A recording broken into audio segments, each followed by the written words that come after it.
$300 million down the tubes. Here to explain more is the editor of Maritime Professional magazine, Joseph Keefe, and president of the Taxpayers Protection Alliance, David Williams. Gentlemen, good to see you. So, Joseph, tell us about this. These were two tankers, one called the Henry Eckford, the other called the Isherwood. What happened to them? Well, essentially, the Navy gave up on them. They gave them to MARAD, who put them into the James River Fleet, a reserve fleet where they put some of these obsolete vessels. At that point, it was MARAD's responsibility to get best value for the taxpayers. Eventually, the vessels were given away for free as part of a larger deal to a UK-based scrapping company. And recently, that company sold those vessels to a domestic scrapper. So they couldn't, hold on a second, they couldn't even sell them as scrap? They gave them away to somebody else that sold them, a British company that sold them for scrap? Well, I can't speak to why MARAD would do this, but at one point, MARAD had the vessels valued at $1.5 million each, or $3 million. Later, that contract was amended so that basically MARAD got nothing for them. So even when MARAD valued the vessels at $1.5 million during the deal, arguably that was far less than the vessels were worth. But $300 million is how much we spent on these things. These ships were, what, about 80, 90% complete? They were 95% complete, David. One of them, the other one was 85%. So why did they scrap them if they'd gone so far and spent so much? That's a long, convoluted story from there. I think the Navy itself gave up on the vessels. There were the only two of this class of vessels that were never completed.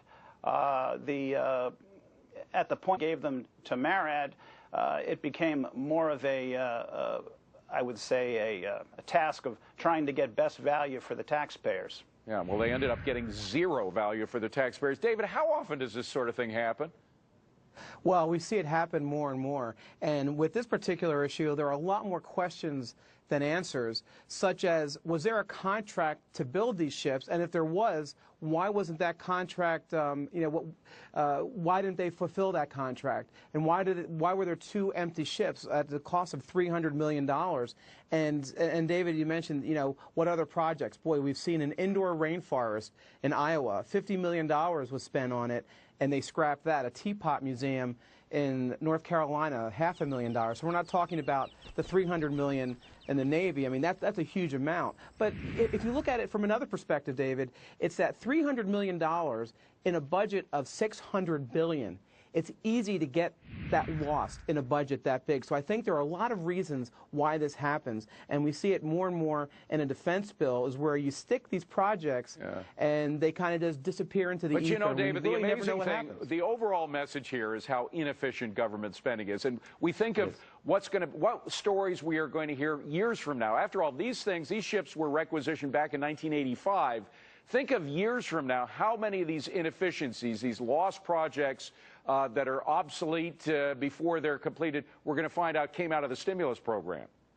Well, and David, let's look at the $300 million, what that could have meant for our fighting men and women in 1985, or even now in 2011. And it's really, a shame that these funds have been diverted, and now MARAD, they give these ships away, and they get nothing in return for it. That's really, the rest of the bad news here is... They didn't even get the scrap metal cost. But, Joseph, exactly. how many of these projects, the military's a lot of projects,